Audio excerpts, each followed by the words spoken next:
All right, so recording is, God willing, up and running, and we'll see what the benefit or what the progress is when we're done.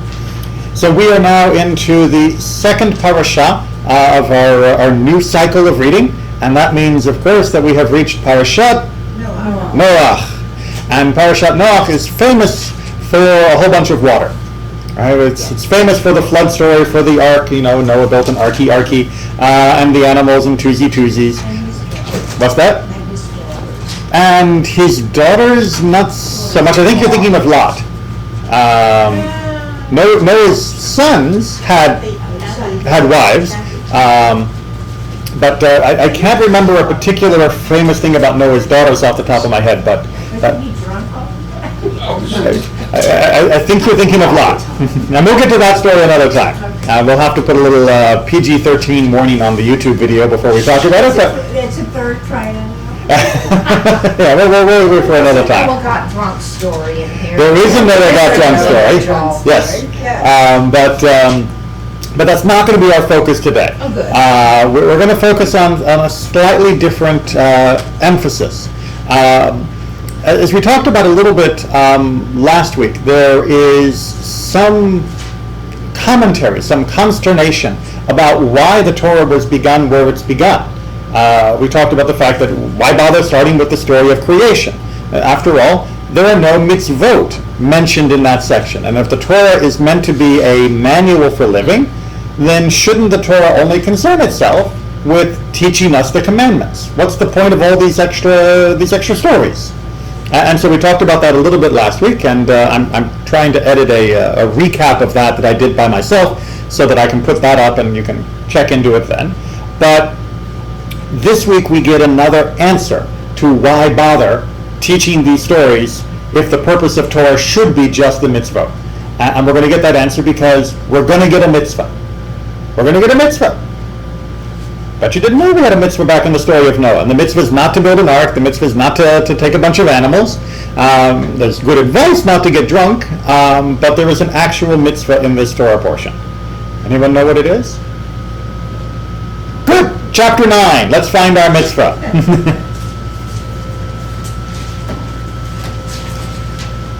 So we are on page 50. This is Genesis 9, Bereshit 9. And this is after the flood. So the whole flood thing happened, the ark went up, the ark has landed. What's that? I'm reading this. And this happens to be what you're reading for Shabbos? Excellent. And the ark comes down, and everything is going to have to be rebooted. So chapter 9. Kathy, did you want to volunteer to read it in the English? Sure. If you can handle the Hebrew, I'm sure you can handle the English. You want me to start at the beginning of the chapter? Yep, verse 1. God blessed Noah and his sons and said to them, "Be fertile and increase and fill the earth.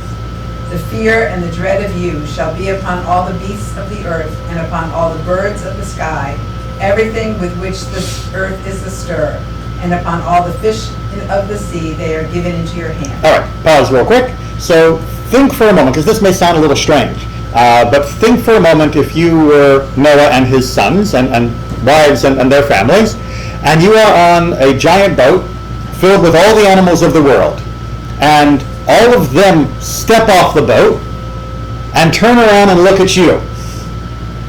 There's like a dozen of you. Less than a million, actually, if we're going to be technical, but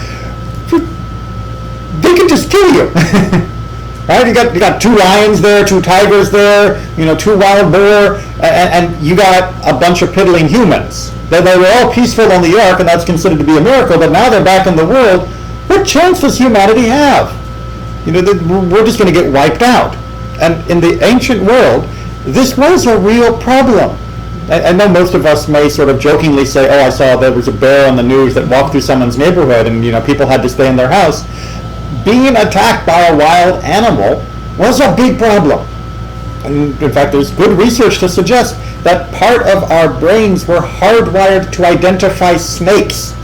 That's how bad wild animals have been to our ancestors, that part of our brain physiology is just there to spot snakes. And our peripheral vision to defend that. Yeah, I know, everyone's like, "Ew, snake." They're looking around real quick. Well, these are just cables, it's okay. But that much of our reaction to the world, our peripheral vision and other things, is because even though we were a predator, we also were prey for a lot of things, and that's Prey.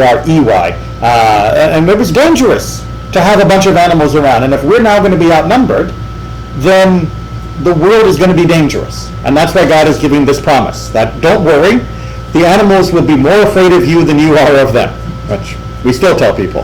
And back then it was very important to give that reassurance. Okay, good. Every creature that lives shall be yours to eat. As with the green grasses, I give you all these. Okay, so pause for a second. Pre-kosher days, right? So everything is available. You can eat it all. But notice the phrasing. Everything is yours to eat, as with the green grasses. Now, this is a point of controversy. We're not going to look at the commentaries, so I'm going to, because I didn't bring these today, but I did want to share them. There is a debate of what our diet was before the flood. What did Adam and Eve eat? Fruits and vegetables? So that's one hypothesis. It seems to be implied, and many commentators take that point of view, that Adam and Eve were vegetarians, that God gave them the fruits and vegetables of the garden to eat, not the animals. And so they would just munch down on the veggie diet, and that they continued that, and that their ancestors continued that up until the time of the flood. And it's only now that humanity is being given permission to eat meat. So that's one line of an argument. There is another line of commentators, however, that say no, we could eat other animals as well, but we're going to be given a special caveat about that right now. You must not, however, eat flesh with its lifeblood in it. But for your own lifeblood I will require a reckoning. I will require it of every beast, of man too will I require a reckoning for human life, for every man for that of his fellow man. Whoever sheds the blood of man, by man shall his blood be shed, for in his image did God make man. Be fertile, then, and increase, abound on the earth, and increase on it. Okay, so what's the caveat about eating? Don't eat the blood. And the idea from some of the commentators is that this was a new instruction. People could eat animals before, but now they can't. And in fact, this is generally considered to be not just a prohibition on eating blood, but specifically on not eating a limb torn from a living animal. That is to say, if you are slaughtering your cow, you can't just slice off the leg and start eating. But the animal has to be slaughtered first before it can then be eaten from. I know, doesn't sound like a big concern to us, but why wouldn't you? Why would you go through the trouble of slaughtering and dressing an animal when you can just cut off the part you want to eat now? And you can get to the rest of the body later. I have a different question about Please. this. Why this discussion of I will require a reckoning now and not after Cain and Abel? Why did it take so long to talk about how if you kill somebody, you're going to be called to account? Well, it did and it didn't. That is to say, Cain was called to account for killing, and that was definitely considered to be a prohibition to murder other people. This seems to be a restatement and a re-emphasis that it is going to be exacted in a more direct manner. There are also some that argue that this is trying to say God is going to be focused more on individual justice than group justice. So God's not going to drown the world because of the murderers. God will take care of the murderers who are murderers. Or more specifically, God would like us to have a system of justice that will take care of these crimes. But this notion of being required to take care of murderers, and this unique mitzvah that you probably wouldn't have thought of off the top of your head, that the one we were hunting for, of not eating from a living animal, who do these apply to? Who is bound by this covenant that God is making with Noah? All mankind. Noah and his descendants. Noah and his descendants, which is another way of saying all mankind. Right? The story of Noah posits that it wasn't just that we're all descended from Adam and Eve. We were, because of the flood, all descended also from Noah, which means these laws are incumbent upon all of humanity. This is the beginning of the notion of the 7 Noahide laws. Have you heard of the 7 Noahide laws? Do you know what they are? Not off the top of my head. Good. But one is you can't eat this. But one of us, you can't eat this. Another one is don't murder. Take one and pass it along. Right, don't murder. What's that? Don't murder, right. And don't murder. But Judaism has within it a notion that there are commandments, what we call mitzvot, that are incumbent upon every human being in the world. And that's part of the covenant that was made at this time of Noah. And that's why they're called the Noahide laws. People who observe them are often referred to as B'nai Noah, the children of Noah. And there's, in fact, a growing movement in many communities to adopt this. But that means that Judaism does have a standard of righteousness for non-Jews. That we think that you have to do certain things, or more to the point, not do certain things, to be considered a righteous person, even if you're not Jewish. And this is the standard that is given. All right, Kathy, I'm going to ask you to keep reading in the handout. Oh, okay. Righteous people of all nations have a share in the world to come. Okay, so we've heard this phrase before, I hope, right? Everybody's familiar with the notion that Judaism doesn't say you have to be Jewish to make it to the world to come, but that as long as you are righteous, you can make it to the world to come. Did you ever wonder what it meant to be righteous?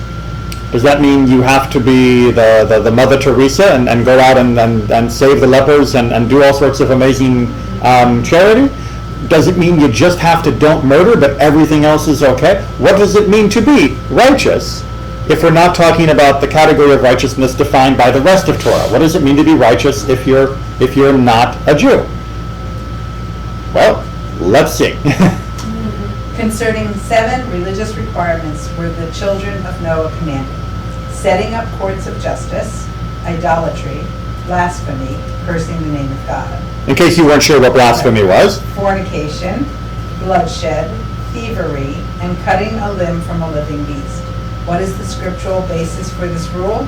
Said Rabbi Yochanan, it is in the following verse of scripture.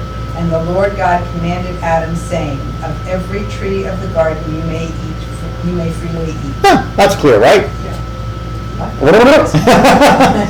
So usually when we get, and what's the scriptural basis for this? We're expecting to see a verse that outlines explicitly what we've just claimed, which is that there are these 7 rules.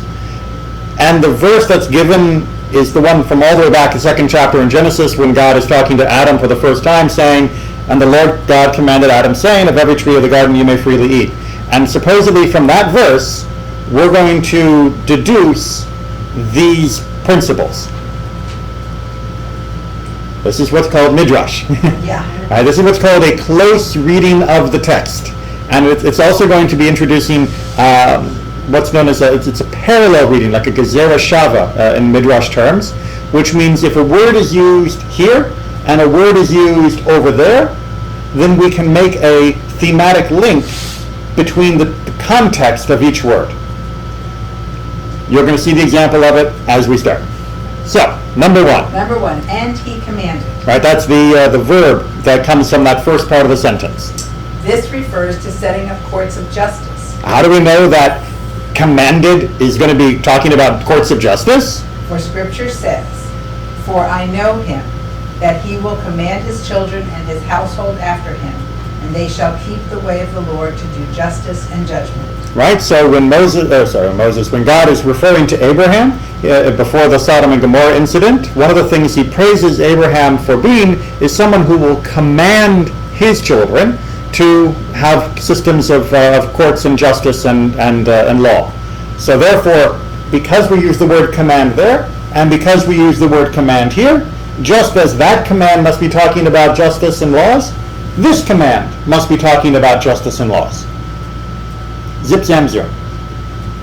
Not looking at a lot of convinced faces here. Well, I wonder how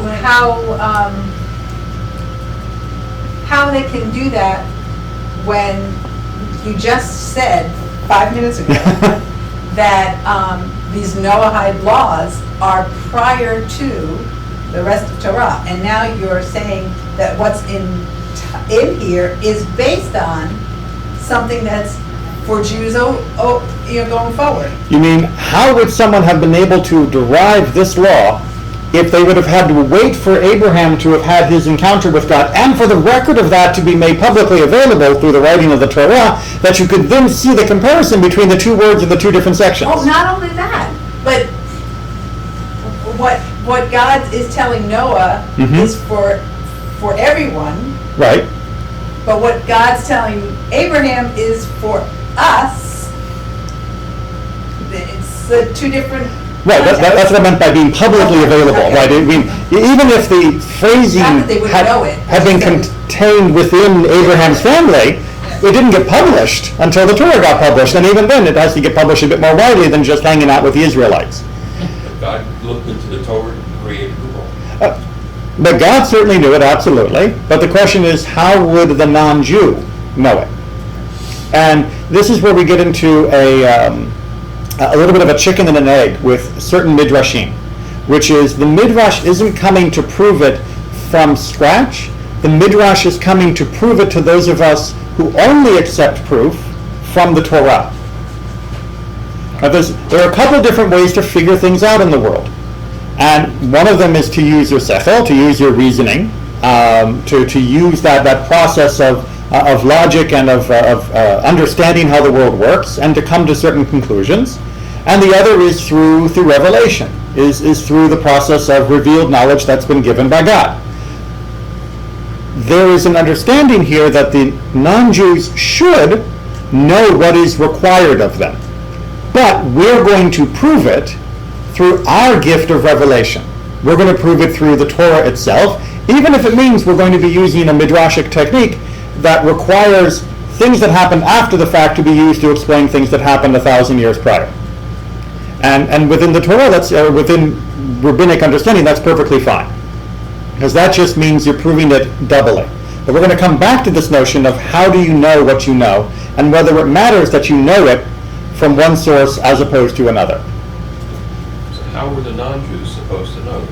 How are the non-Jews supposed to know? It's implied that this would have been clear to Noah of what God wanted, and Noah would have transmitted that to his children, which is why we get the specific quote. This is one thing to pay attention to when we're looking at these midrashim, is that the midrashes are there to also tell us something more than just word here, word here.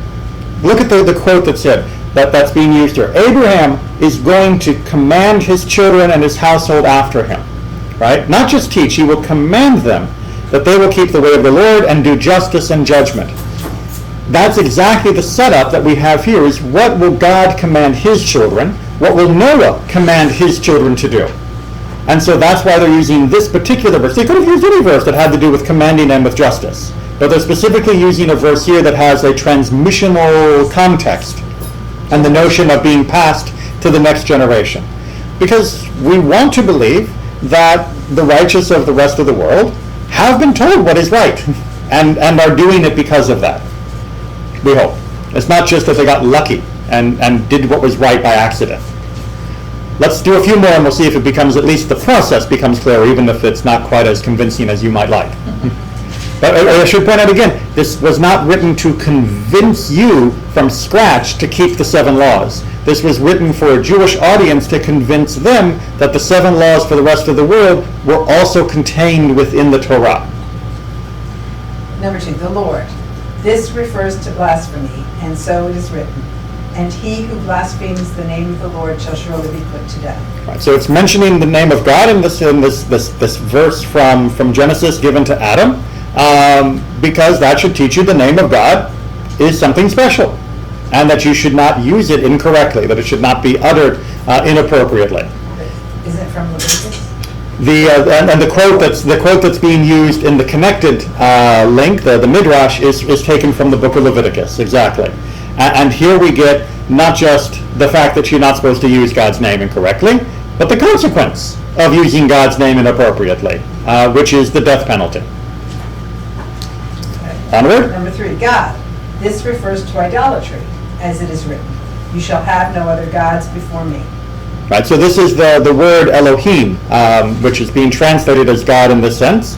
And it's saying that there's a prohibition on idolatry for non-Jews. How do we know that? Because in Exodus, where it also uses the word Elohim, here in the rather famous part of Exodus known as the Ten Commandments, it's using that word specifically to rule out other gods, that is to say, through the forms of idolatry.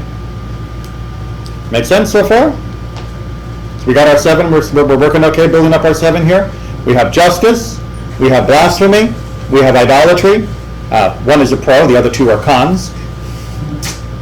Onward. 4. Adam. This refers to... Remember, we're taking pieces by pieces of that verse from Genesis 2:16.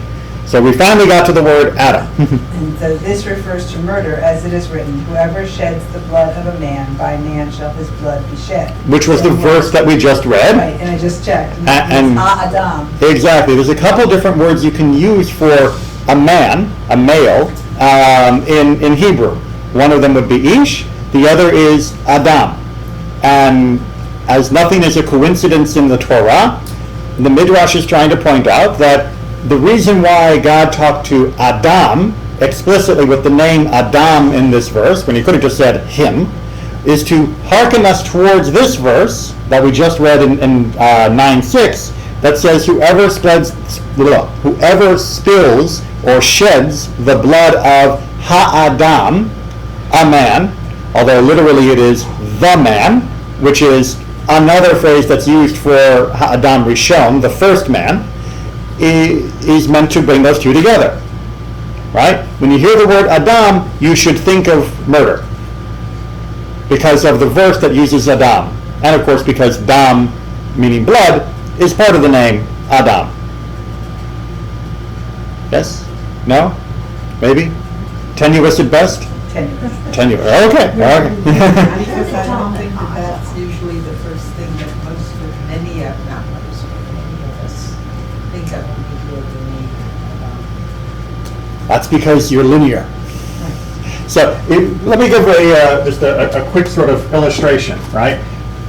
This is all of Torah, well, or literally all of Tanakh in the broadest sense is the way that Judaism thinks of it.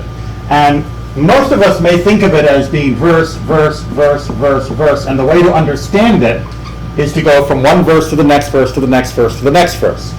That's not the way that Judaism traditionally says you get everything out of it. Instead, you have word, word, word, word, word, word, word, word, word, word, word, and if the word here is Adam, and the word over here is Adam, my brain is going to draw a line between those. And it doesn't matter that they are not next to each other on the page, they're next to each other in my mind, because all of the Torah is swimming in my brain. And therefore I should use them to draw logical connections and conclusions.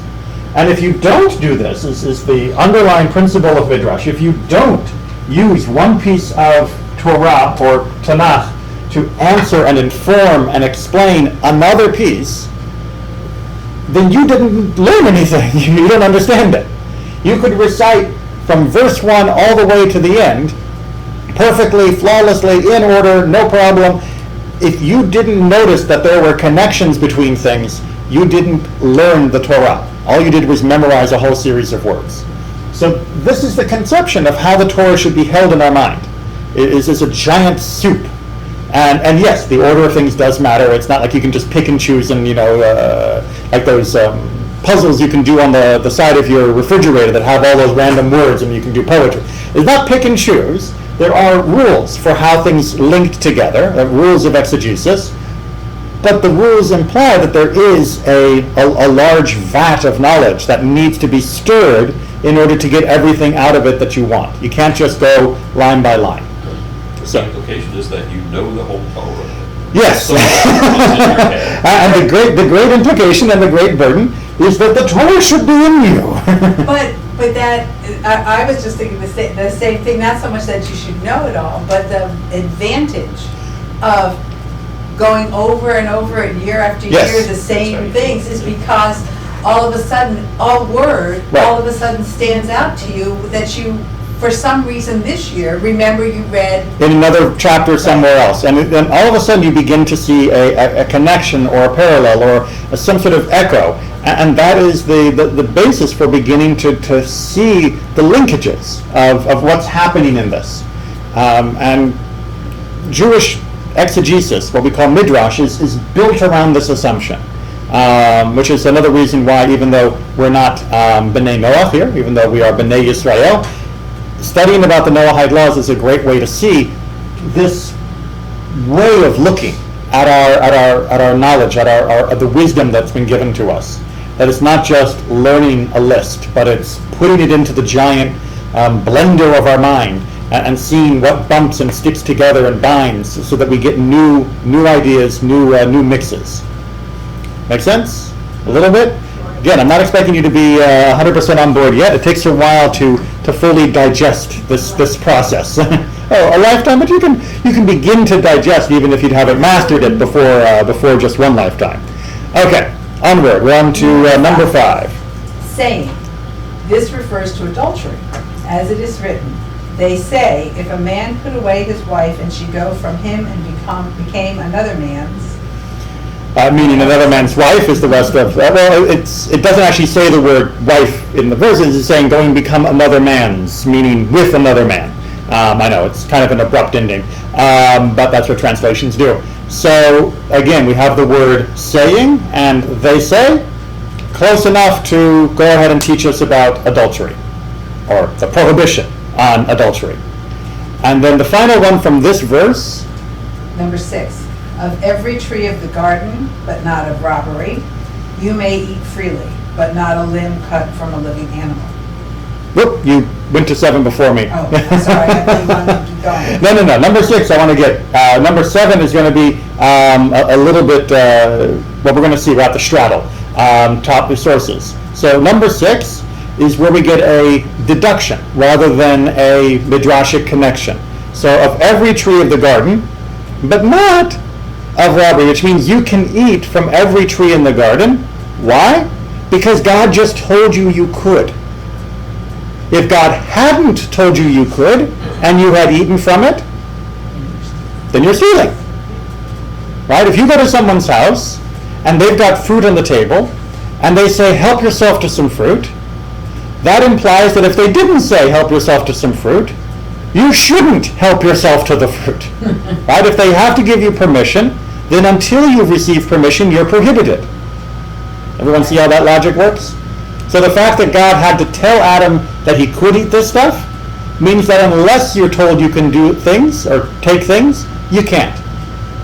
Things are not your property until you've been given explicit ownership. And that's called the foundation of what it means to steal something. Because you have to know that some things don't belong to you before you can recognize that stealing is wrong. Does that make sense? Is this the quote from Scripture, Genesis 2:16? Right. Is that trying to be a mnemonic to remember these things, or is it truly the scriptural source of, or is it? Yes. Yes. Thank you. No, it's an excellent question. I know Is this. why in the world are they shoehorning this into this verse? Why are they cramming all of this in? Any hypotheses apart from just the mnemonic? No, but I was wondering why, if there are Noahide laws, why do they have a verse from Adam? Why take a verse from Adam? Why take that verse? What is special about that verse? You're welcome to flip back. You might be able to figure it out just by remembering. I wanted to see exactly where that verse comes. Is it the first Well, it goes time on that to God say- commands? Thank you, exactly. This is the first real commandment, right? God is saying, you can do this, but you can't eat that, which we all know gets us into trouble. This is when God begins to command. This is the first statement by God to his creations of what you shall and shall not do. And I believe the rabbis chose this verse specifically and maybe shoehorned a few things into it that are a stretch of our sense of logical credulity, in order to say from the day one when God gave that commandment to Adam, it was for everyone. It was for everyone. it was for everyone. And that means that no one gets out of it. And that it's embedded within the Torah is going to become a very important point for us to discuss. About they wanted to find the Noahide laws in our revelation, not just we think this is what they need to do. They wanted to believe that it was found in the Torah, and we're going to come back to that once we get the last one out of the way. So number 7 is, you may freely eat, but not a limb cut from a living animal. Right, so yes, these fruits and vegetables, no problem, but the limb from a living animal, no. Now, why don't we have either a logical reason or a verse to connect to for this one? And the answer is quite simply because we just have that verse in chapter 9. So they don't need an additional explicit verse because we're going to get it in chapter 9 anyway. And there's debate of whether or not that commandment was actually given to Adam or not. That is to say, within the rest of rabbinic tradition, they argue was the number 7, the number 7 verse, was that actually given to Adam? Or was Adam a vegetarian and therefore he didn't need the number 7 commandment? Or was Adam a carnivore, but he could eat an animal any way he felt like, and so he didn't need number 7, and therefore it wasn't given until we got all the way to Noah. So that's why number 7 sort of stands out as not having much support under it, because there's going to be a big argument, not that we're going to wade into, but there's going to be a big argument about when that commandment was actually given. Does that make some sense? Yeah, it's obviously very important, not the terrible and walking down It is, and I will tell you, when I first went to Japan, and I saw that there was a sushi delicacy where you pick the fish swimming from the tank, and they pull the fish out live, they slit it open, gut it, they flay it, and leave it staked to your platter, still twitching, and you tug bits of the meat that have been expertly sliced down its flanks off of the still twitching fish, while the gills are going and the eyes going like that, and eat it straight from that fish. That's fresh. It creeped me out, and I wondered, well, wait a minute, isn't this isn't this taking a limb from a living creature? I mean, it couldn't be more alive. It's like somebody drowning and the shark is eating him. It's the equivalent of being in the wrong environment, and while you're dying, something has the temerity to chew on you. The answer happens to be in Jewish law, by the way, that is not prohibited, because shechita, the slaughtering of a fish, comes from its gathering. As soon as a fish has been fished, as soon as it has been netted or pulled up on a line or taken out of the water, it is considered to have had shechita. It's considered to have been slaughtered. Still never ate it like that. Because there are some things that, even though they are permitted, still go, and I'm not going to do that. But yes, technically it's not a violation of this principle, because otherwise, and if you use a little bit more logic, you'll understand, otherwise we wouldn't be able to eat anything that was taken from the sea. Think about when a giant net pulls the fish up out of the water. Okay, fine, I'm not pulling bits off of it, but it's drowning. It's dying of suffocation before it ever reaches my plate, and things that die of natural causes are treif, right? That's prohibited. That's why you don't get to have the roadkill, right? Or if your cow falls over, with its heart attack, you don't get to eat the cow. It has to go through proper shechting, proper shechita, the slaughter. So for a fish, since that would mean you'd have to get a scuba tank and go underwater and slit the fish's throat, Jewish law says as soon as the fish is fished, it's considered to have been slaughtered. That's the carp in the bathtub. That's the carp in the bathtub. I had a booklet I called that when I was growing up. Great story. Okay, I think everyone had that book. I was just thinking more in terms of humanitarianism and a sign of civil society. Indeed, and much of the As one of the Noahide laws, which would then carve out what society is supposed to be. Well, some of the Musa literature tries to go through the Noahide laws and look for the signs of civility and good culture. And this last one of taking a limb from a living creature is one of the preeminent ones, to say that this was there as an antidote to the inhumanity that people were displaying in the generations before the flood. That if you can convince yourself and you feel fine that you can rip into an animal and pull off a chunk while it's still alive and eat it, it's not very long before you will treat other human beings like that. That you are debasing yourself, you're creating yourself in a more animalistic fashion. Because that's how animals eat, right? The lion doesn't slaughter the gazelle and then eat it. The lion grabs the gazelle, tries to kill it to stop it running away, but if it's still alive but incapacitated, the lion's going to chow down while the gazelle is still alive. And the Musa literature tries to say, no, that's not the way humans should behave. And it's not just a Jewish thing, that's a human thing. Okay, so let's talk about the origin of why we're doing these seven laws and how that plays into our understanding. So we're on the back of the handout. Anyone who accepts upon himself and carefully observes the 7 commandments is of the righteous of the nations of the world and has a portion in the world to come. All right, simple statement from Rambam in his Mishnah Torah, trying to outline this for sort of a clear way rather than the complicated midrash way of the Talmud. It says, if you do the 7, you're doing them, properly, then you are among the righteous of the world, and therefore you have a share in the world to come. Yay, yasher koach. But this is as long as he accepts and performs them, because he truly believes that it was the Holy One, blessed be He, who commanded them in the Torah, and that it is through Moses, our teacher, we were informed that the sons of Noah had already been commanded to observe them. Very long sentence. What does that mean? Saying you only get credit if you understand that that even though you're not part of the Jewish people, you understand that they have this additional explanation that goes back and partly, yeah. What's that? That God commanded, that it's not just a nice thing to do. Exactly. The difference between charity and tzedakah. There we go. Let's back up. It's not just a nice thing to do. I'm going to take the word nice and expand that a little bit. But there's 2 different reasons why Joe Schmo is being a good person, right? We're going to call him a good person. He is doing everything that we've said in these 7 things correctly, or more specifically, 6 things he's not doing, and having justice he is doing. And there's 2 different reasons why he might be doing that. One is because he recognizes that there is this thing called Torah. That's my Torah drawing. And the Torah tells him that he shouldn't do these 6 things and should do the 7th. He should have justice, he shouldn't murder, he shouldn't steal, etc., etc., etc.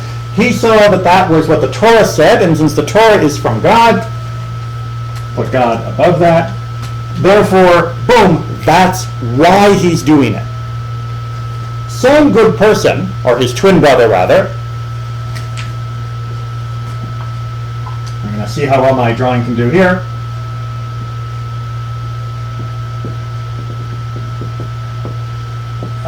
That's a brain. He thought it for himself. He thought it for himself. He figured out, you know what?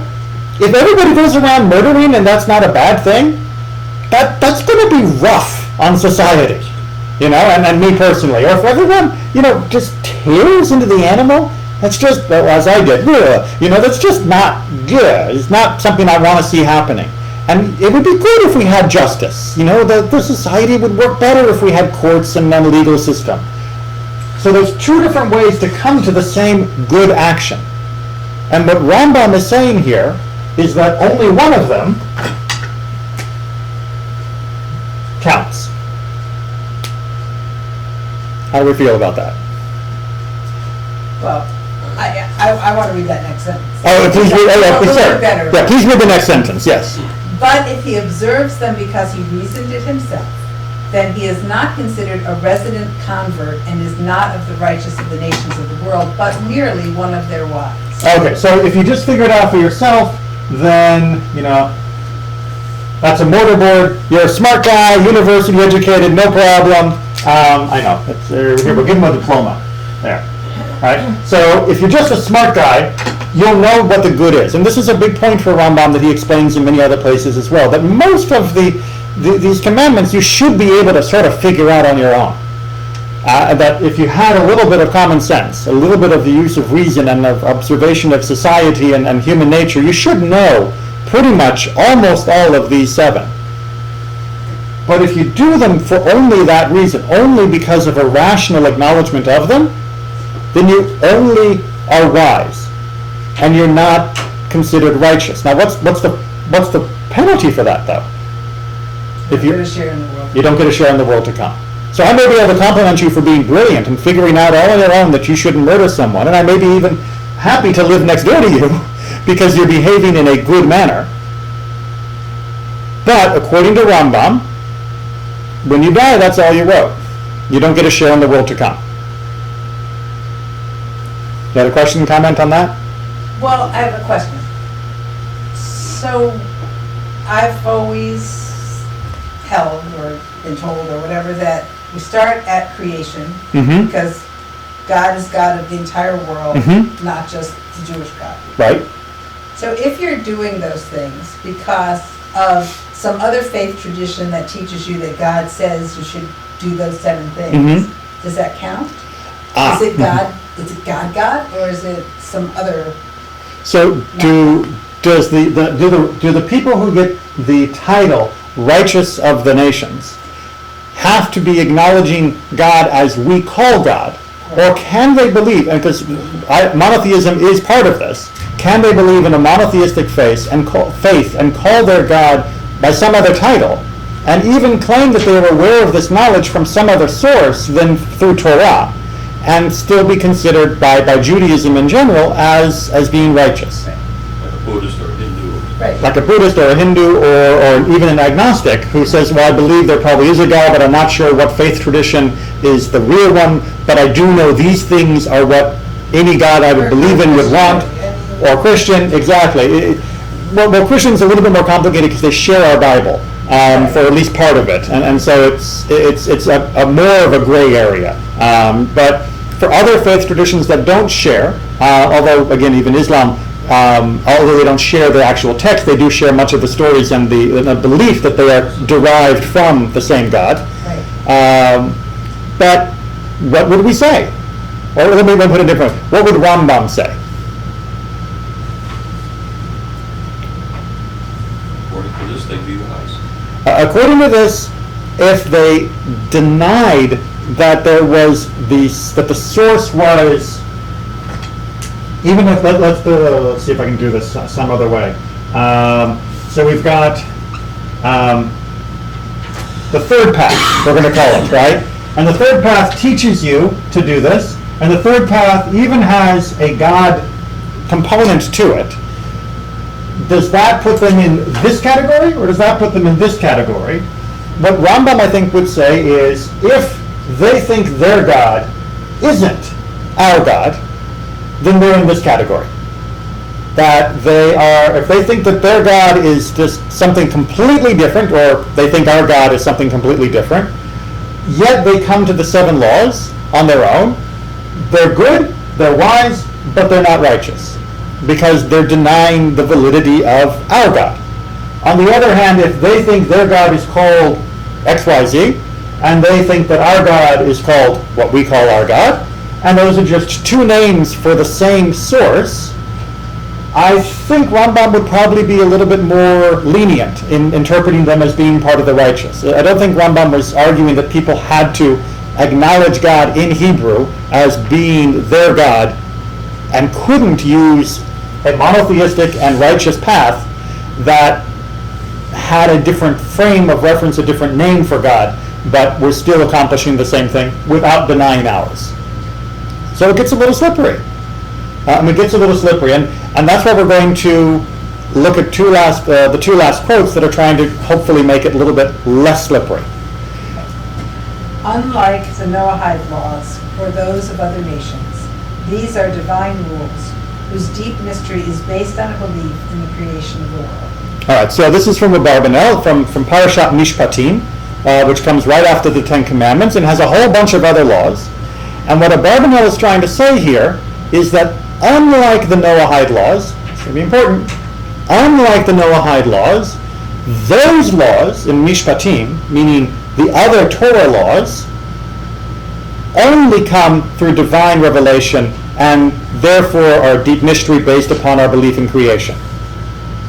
What does that imply about the Noahide laws for Abarbanel then? That they could legitimately be arrived at through reason. Exactly. So Abarbanel is a little bit in contradiction to Rambam, right? Abarbanel says, the Torah stuff, like don't eat pork. If we didn't have the Torah, no matter how smart you are, you'd never figure that out. If we didn't have the Torah, you would never figure out to shake a lulav. Because without the Torah, it just wouldn't occur to you. And therefore, there's a special category of mitzvot that comes only because of the deep mystery of revelation, which is based upon our belief that God is the creator, has the authority to tell us things that we couldn't figure out ourselves. We call that Torah. But all the other laws, the 7, that belong to the rest of humanity, you don't need Torah to figure that out. The equivalent, you don't have to be a rocket scientist. You don't have to be a brain surgeon to figure out that murder is bad. You just have to think about it and care about what happens to you and the rest of the world. And so Abarbanel is taking a very different approach than Rambam. He's saying, no, if you're good, you're good. It doesn't matter how you got there. And in fact, specifically, the Noahide laws could easily be reached by anyone with a modicum of human intelligence and effort. Does he say that they get a share in the world to come? Does he consider them righteous? If they are following the Noahide laws, they are considered righteous, even if they're following them not because Torah told them to, but because they believe them to be right of their own accord. But remember, the Noahide laws do include an acknowledgement of God, so they have to believe in monotheism, and they do have to reject idolatry. It's just a question of they can come to that conclusion on their own, rather than being forced to that conclusion by an examination of Torah. But then, as you say, by definition, it's circular, because if one of the Noahide laws is not to curse the name of God, it implies that they believe in God. Exactly. Yeah. So then, what's the whole argument about? The argument is irrelevant. Not yours, but heaven forbid. Heaven forbid. That would be the first of ever, yes. But you see where I'm going? Mm-hmm. You're saying if part of being a righteous follower of the Noahide laws is to acknowledge God as God, then if you could deduce that on your own, don't you end up with Torah anyway, or at least a belief in Torah? Because if you believe that God is God, then you go from here to there, and okay, fine, you end up with doing the same goodness, but your brain led you to God anyway. And in fact, we have an example of that. Abraham. This is Abraham's path. Right. Was to begin with a rational understanding of God and the awareness that there must be God, and moving from that into relationship and connection to God until his descendants received Torah. So we have a model of someone who began with their brain and ends up with revelation. And we call that Abraham, and it ends up with Judaism. So I think personally Abarbanel explains it a little bit better than Rambam. I think Rambam, maybe because of the social milieu he was in, was a little bit more precise, perhaps. But I think Abarbanel is right that someone can come to a rational understanding of what is expected of us in this life, in this universe, and that will eventually lead them towards God. And wouldn't that be the path of every convert? So what then stands between being a convert and being a ben Noach or a bat Noach? What's the difference? Taking on all of the specifically Jewish mitzvot. The other 606 mitzvot. Did I do my math right? 603? Yeah, the other 606 mitzvot. So a convert says, I recognize God as God, I accept these commandments upon myself, and I want more. And in fact, I will only be spiritually fulfilled and connected to God the way my soul yearns if I do it through this full path of Torah. And the 7 laws just are not strong enough, they're not clear enough, or they don't fulfill my spiritual calling. I need the other 606 as well. And so that's what leads someone to convert. But Judaism says it's perfectly fine, and we applaud anyone who stops at 7. And the only question that we're really arguing about here between Rambam and Abarbanel and our own sensibilities is, does it matter which way they get to the 7? And the ultimate answer seems to be not so much, but we want them to get to that 7, and we would like them to recognize the universality of God by a different name, our God, and what our own innate computer, as programmed by God, will lead us to realize when we try it. And we're going to use a quote to summarize that comes from last week's Haftarah. I, the Lord, in my grace, have summoned you. In talking to the children of Israel at this point. And I have grasped you by the hand. I created you and appointed you a covenant people, a light of nations, opening eyes deprived of light, rescuing prisoners from confinement, from the dungeon those who sit in darkness. So what is a big part of our mission as Jews? To be the light to the nations. To be a light of nations. To be a light of nations. That part of our job is to set up, and my drawing is really going to be a lighthouse. We're sitting over here because we got lucky, people. We got lucky to be born within this covenant so that we could be raised with Judaism and Torah and this understanding from birth and not have to go through the hard work of figuring it out for ourselves. And as such, we should have the luxury to man the lighthouse and say, over here, over here, this is where it's at. And if that helps somebody recognize the right way to live, recognize God and the potential for spiritual growth, either as Jews or within their own way of expressing their love of God through monotheism and no idolatry and all the other things that have been mentioned, then we're doing our job. And that's part of what we do. We've been born lucky, and we need to be able to help other people see the light, as it were. Doesn't mean we bang them over the head with Bibles. It doesn't mean that we drive into their countries with tanks and swords and such. But it does mean that we try to show the best of what this has to offer in order to make it easier for the human brain to recognize the benefit of it, and in order for people to recognize the universality of the God which is good, which is trying to reach out to all people. Doesn't seem to work too well. Yes and no. Yes and no. It doesn't work so well on a day-to-day basis, I agree.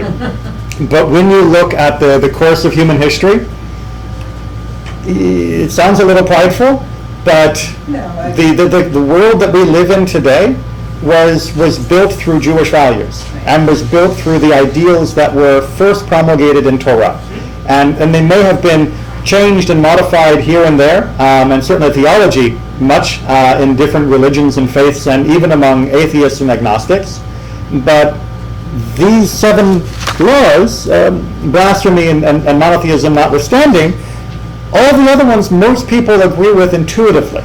And their intuition is there for a reason. And part of that intuition is because we have helped to shape societies which make them seem self-evident. And thank God for that. Yeah, I know. Because it could be a lot worse. But the vitriol and anti-Semitism.